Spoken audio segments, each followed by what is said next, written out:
Olá! Bom, quando o assunto é inteligência artificial, a gente vê muita gente enxergando ou como uma ameaça ou como uma espécie de solução mágica para tudo. Mas e se a gente pensar numa terceira via? E se a IA fosse, na verdade, uma orquestra e quem a usa fosse o maestro? Vamos explorar essa ideia um pouco mais a fundo.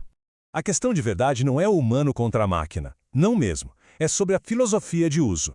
De um lado, tem a abordagem da lâmpada mágica. A pessoa faz um pedido e fica ali, esperando passivamente por um resultado que seja perfeito. Já do outro lado, a gente tem a orquestra. Aqui, quem usa a ferramenta é quem conduz, quem harmoniza os instrumentos, ou seja, criar ativamente uma coisa única. E aqui, olha, tá a ideia central de tudo isso. Essa frase resume perfeitamente. A ferramenta não está aqui para tomar o lugar de ninguém, mas sim para oferecer um poder de execução que a gente nunca viu antes. Agora, o controle, a visão, a intenção, tudo isso continua sendo uma responsabilidade humana. Quem está por trás da tela ainda é o maestro. Ponto final. Só que adotar a mentalidade errada tem um custo, né? E o maior perigo não é bem o que a maioria das pessoas pensa. Exatamente. O perigo de verdade não é um robô tomar um emprego. É a tentação de forma voluntária, parar de pensar, de terceirizar todo o raciocínio crítico em troca de uma resposta que é rápida e fácil. E isso, claro, acaba desencadeando um efeito dominó bem perigoso. Vamos seguir essa lógica aqui, passo a passo. O primeiro movimento nessa direção perigosa é simplesmente entregar a responsabilidade de pensar para a máquina. É pedir para a IA resolver o problema em vez de pedir ajuda para construir uma solução. E aí, quando se terceiriza o pensamento, a consequência é meio que inevitável. O resultado já não é mais autoral. Perde-se a propriedade, a conexão com aquele trabalho. A pessoa vira só um intermediário, sabe? E não o criador. E aqui vem o golpe final. Sem uma assinatura pessoal, sem aquela propriedade intelectual, o trabalho vira uma commodity, uma coisa genérica, que qualquer um pode replicar facilmente. E a gente sabe que, no mercado, commodities são sempre pagas pelo menor preço. O diferencial, some. Então, como é que a gente evita esse caminho? Bom, a resposta está numa mudança de identidade profissional. É preciso evoluir de ser um mero executor de tarefas para se tornar um verdadeiro maestro na condução dos projetos. A mudança fundamental é essa. A habilidade de simplesmente fazer alguma coisa está sendo automatizada. O valor real agora está na capacidade de orquestrar, ou seja, definir a estratégia, combinar as ferramentas certas e guiar todo o processo até chegar num resultado que seja excepcional. Certo, mas como é que isso funciona na prática, no dia a dia? Como é que a gente tira isso da teoria e transforma em ação? A boa notícia é que existe um fluxo de trabalho, um método para conduzir essa orquestra.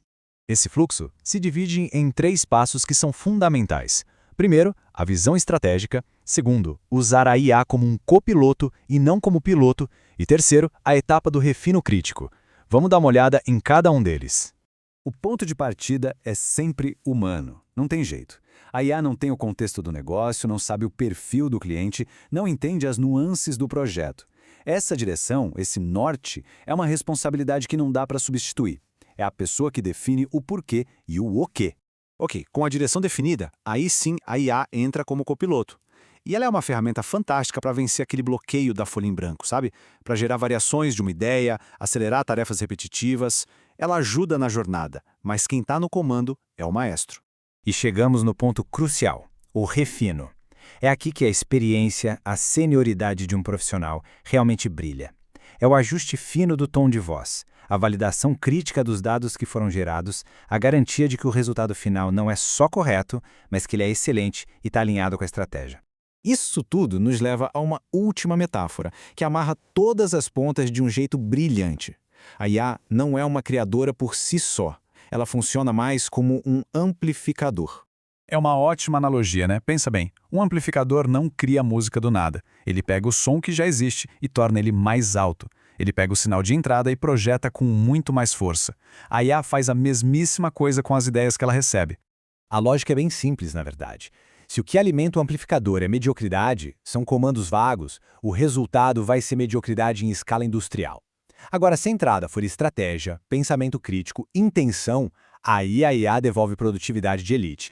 No final das contas, ganhar velocidade é ótimo, claro, mas não é o objetivo final. Se a assinatura pessoal, ou seja, a visão, a crítica, aquele toque único, não for colocada em cada entrega, o valor profissional começa a se aproximar perigosamente do custo de uma assinatura de software. E isso tudo nos deixa com uma pergunta para a gente refletir. Como cada profissional tem usado essa tecnologia? Como uma ferramenta que apoia e eleva o pensamento ou como uma muleta que impede a gente de pensar por conta própria? A escolha, no fim, é de cada um.